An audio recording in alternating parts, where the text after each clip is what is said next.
Thanks so much for joining us today. I'm here at 451 Research's Hosting and Cloud Transformation Summit. I'm Katie Broderick. I'm a research director here at 451, and I have the pleasure of being here today with David Leighton, president of Women in Technology International, or WITI, as is more commonly known. Absolutely. We've had the pleasure of having a partnership with WITI for 2 years now? Yes. Yeah, it's been excellent. And WITI is an organization, can you just state its purpose and kind of general goals?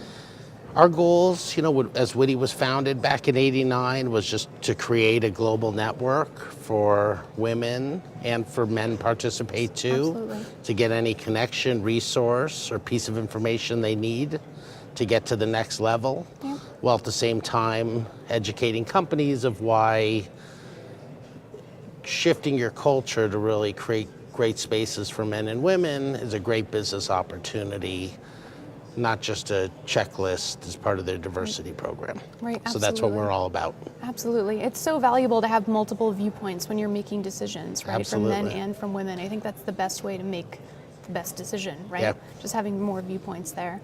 You mentioned that it's international. How does that kind of break out, and have you seen a lot of differences in women's experience in technology depending on which geography they're in?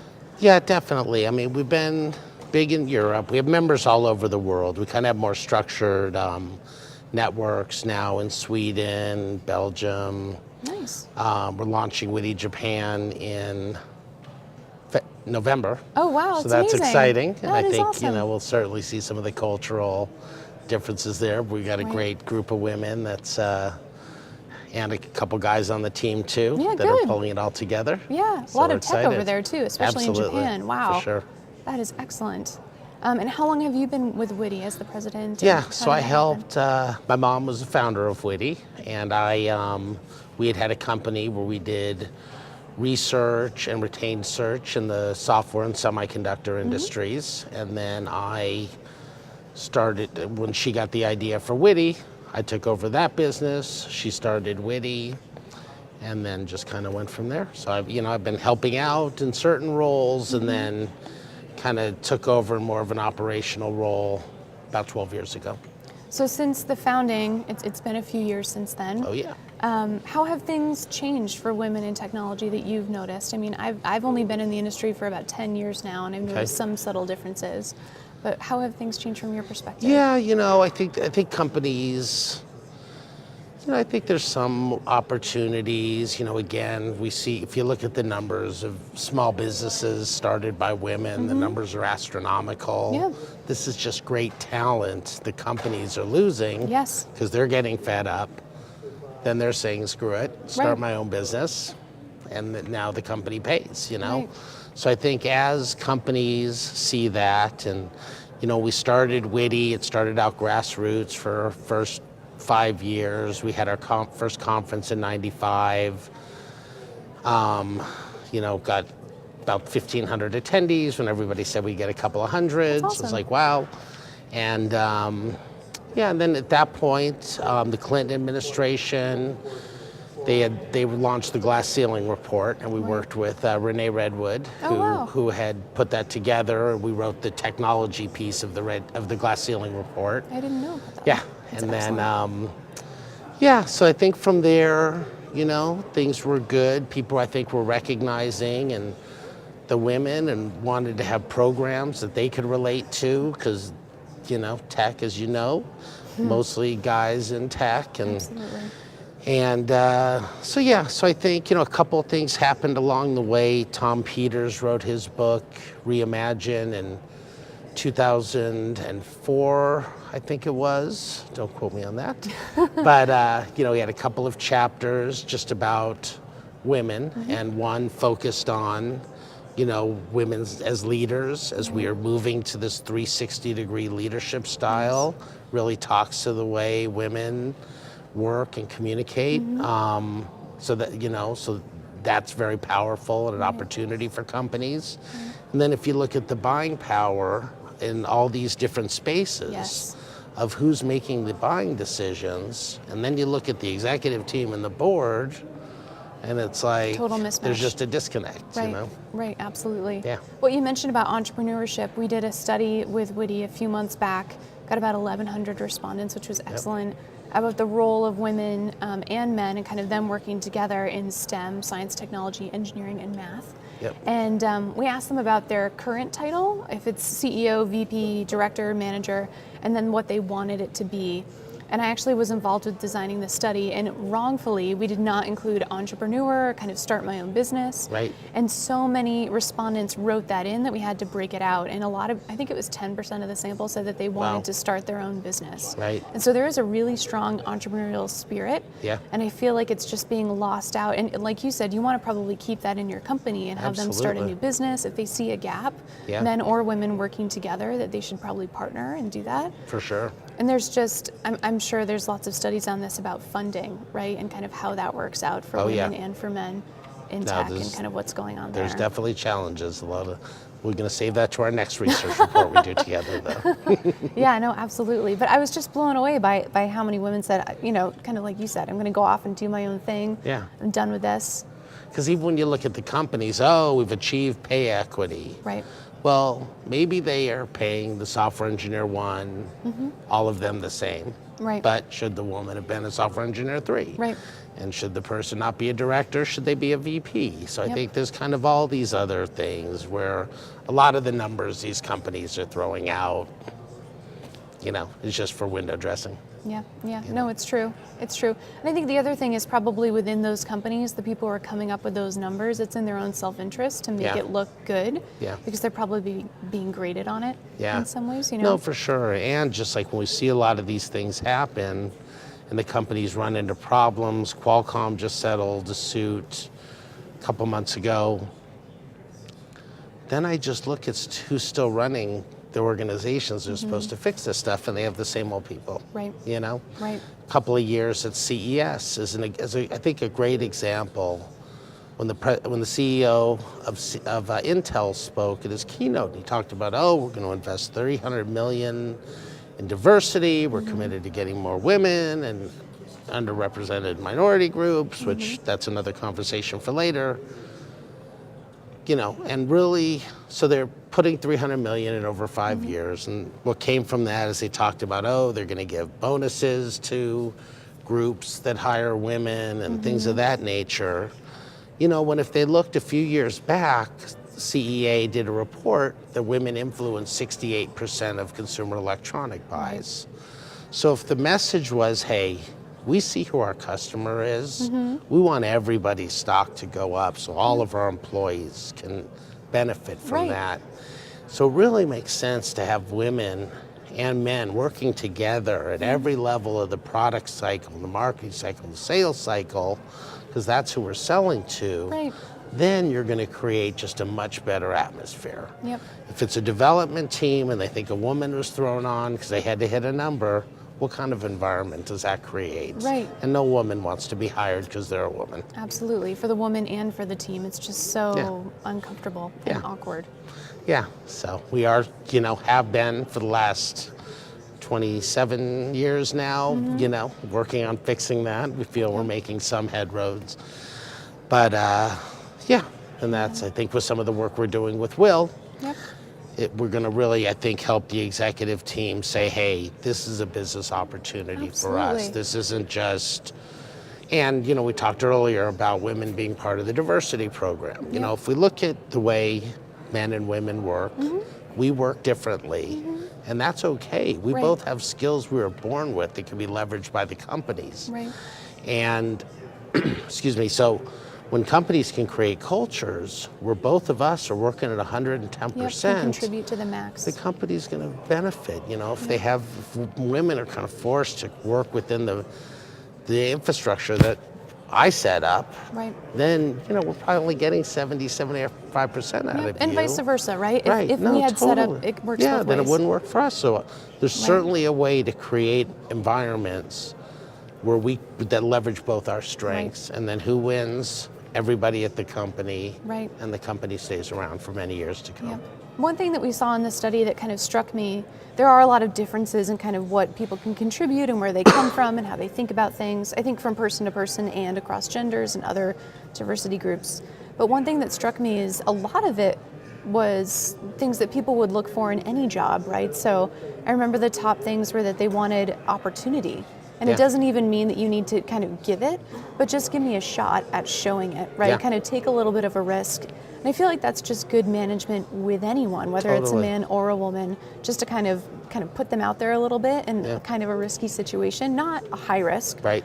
but the right amount, right? Yeah. To be in front of that big client or give that big presentation or take over that research, whatever that is, just to give them a shot. And I feel like those conversations within management and within business units, not so much in HR, it's just not happening, right? I'm going to give you this opportunity. If you excel at this, then the next step would be this, this, and this, and then you can be promoted. Those kind of steps aren't being laid out as they should be. And I'm sure men want that just as much as women do. Absolutely. And I think, and if we are back on the women conversation, again, if they're in consumer electronics, if they're in some of these other industries, where now the person they're selling to has just changed. It's like, let's create opportunities within our company for some intrapreneur programs to let people come up. I know Google, I think they still do it, but has some the extra time. Yeah, or they have like 80-20. You should be working 80% on your project, but 20% on just some new stuff, right? Yes. So Absolutely. I think that's certainly a great opportunity. And if they look at women and maybe say, okay, who's our customers? Let's create something unique for women, not some HR program or diversity program, but let's see, who's buying who's buying our products, who's engaging with our company. Maybe there's some new things that they can do. Right, no, absolutely. I think one other thing that I used to work at a recruiting firm as well is that there just isn't a pipeline there in a lot of situations, and people want to hire and there just aren't as many applicants or as qualified. Right. And so does Witty get involved at all kind of earlier in the process with mentoring programs or camps or anything like that to just expose either switching from another field or within STEM or other kind of groups? No, we certainly do. We have a lot of programs. We launched our Women in Technology Hall of Fame in Awesome. 96. So really, what the intention of that is to just show all the amazing stories that women have done in technology. The first computer programmers were women. Right. Not too many people know about that. There's just endless stories. So getting the role models out there that people can relate to, supporting, we had a drone building program at our conference for junior high girls that came in, built the drone kits, programmed them to do different things. We do things like that, hackathons all around the country. A lot of that stuff's focused within the US currently, but we're definitely going to expand that. And so that's what we do. So how does Witty structurally, I know there are kind of chapters locally, if you wanted to start one or get involved with one, how does that work? Yeah, so we call them networks, by the way, because Witty is one global network, and sometimes with chapters and organizations, they operate very differently. WITI.com, reach out to us, and we can see what's going on in the area and create a opportunity. Back to the recruiting piece for a minute, I think there's a ton of qualified, amazing women that these companies can hire. Yep. I think the recruiting process within companies for all their employees in a lot of cases is broken. I think it's a process issue. Yeah, absolutely. And whether, they're going to go to the job fair, because they're kind of, I think one of the issues is when they throw this as part of the diversity program, they're getting counted. How many resumes do we get for women this year? How many of this? I know when I was, Borland was a company that I helped build way back in the day. If I needed certain types of people, I'd go get them. Right. And I think, when you look at how the mentality of the recruiters have switched within the companies, and you fast forward people that just got into business in the late 90s, 2000s, their resume database and waiting for people to come to them.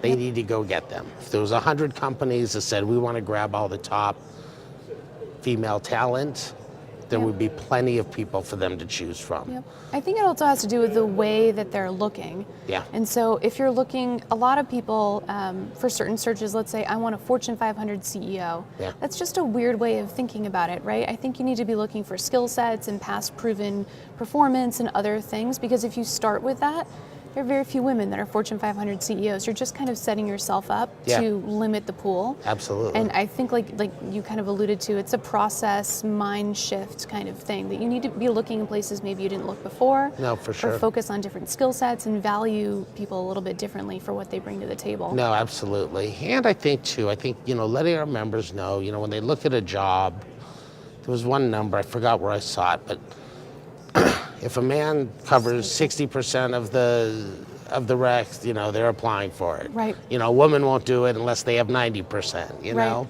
So I think, plus half of the jobs get filled before there's even a rec. The rec will be created when they find the person. Right. So, so that's certainly, I think, ways we have to educate our members on different things that they should be looking for. And then for the companies, I think that they need to, it's just, you can't just do the same thing you did when you were recruiting men. Women are very relationship driven. We hear from our members, Katie, you'll tell me, you know more about than I do, right? So any buying decision that you make, you want to have a relationship with the person. Yeah. And when especially when you're talking to a company. So I think a lot of it is, and with Witty, we try to be a conduit to help build relationships, learn more about the company, and then as we get with the company, really help them. What can they do to transform their culture so that they can create an environment where just any women are going to be breaking down the doors to go to? Yeah, it's like there's blinders on or something. There's kind of a way of viewing it, and we need to change that. Yeah, and I think it's just, I think they just, again, they need to see the business value, why this is going to make so much sense, why the stock price will go up. If you look at any executive team for a public company or a company that's got a lot of investment, their responsibility is to make money. Yeah, we get that. So we just want to help, the women, I think in the late 90s, as the big tech companies grew, Microsoft probably started it. They started bringing in these diversity people from the Fortune 500 people, and they put in the diversity programs. Let's lump women in with that. And now, it's been just very numbers driven, when it, again, should be a business opportunity that the execs are looking at. Right. No, absolutely. I wonder if there are other metrics to play with there, right? So whenever you make a large strategic decision, how many different viewpoints are in that room, right? And women need to be in there to offer their perspective, especially if you're in a consumer kind of space, just to voice the customer, right? Yeah.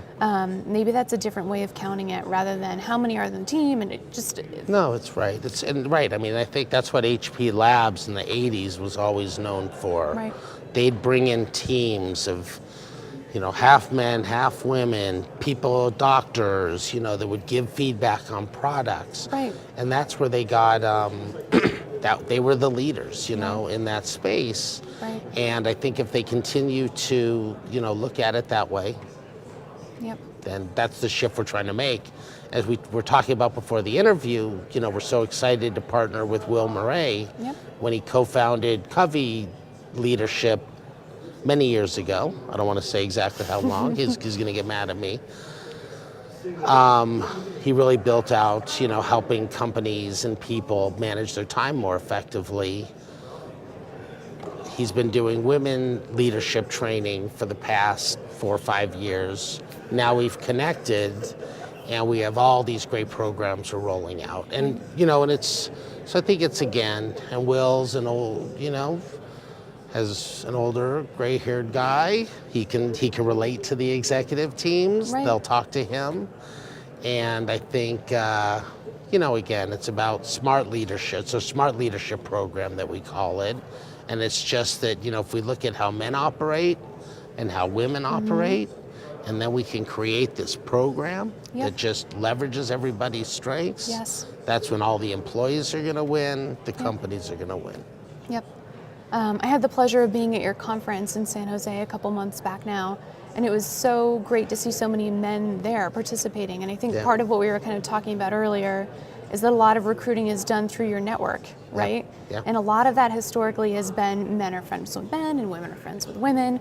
And so that was just so great. And here at the 451 conference at HCTS, there were a lot of men at the breakfast this morning, which was just so wonderful. Absolutely. And I feel like through mentoring, I mean, if 70% of the people working in STEM are men, then you just naturally need to have them mentoring more women and kind of have those connection points. So there's definitely a piece to having each group participate its best and brightest, but then also having them work together really is where you get the best outcome, I think. Absolutely. Yeah.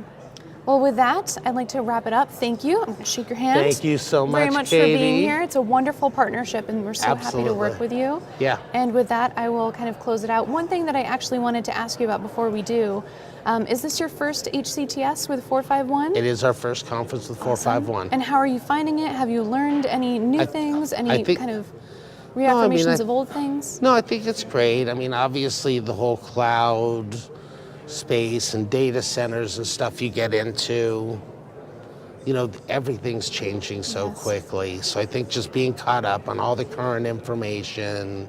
Yep. What was the other thing? Oh, the other thing that Will talks a lot about is, you know, women seem to, if there's a project that's not working or if something's not working, cut it off, get rid of it, move on. Yep.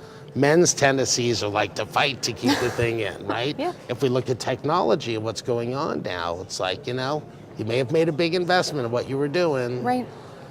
But if there's a better solution out there, yep, absolutely. you have to cut it and you have to move to what's more effective. Yep. And I think certainly in the cloud hosting space and what's going on now, companies really need to be flexible that no matter how much they may have invested in something that may not be as effective for their customers and for their employees, they need to cut it.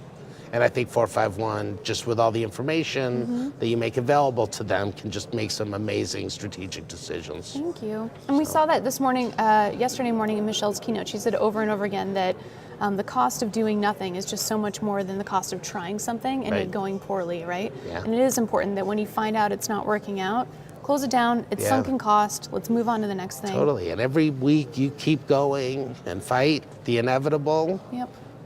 That's, you know, every day. Then, So. Excellent. Well, thank you so much. Okay. Thank you, Katie. Thank Great you. working with you. Looking forward to many more programs together. Absolutely. Okay. Thank you. Thank you.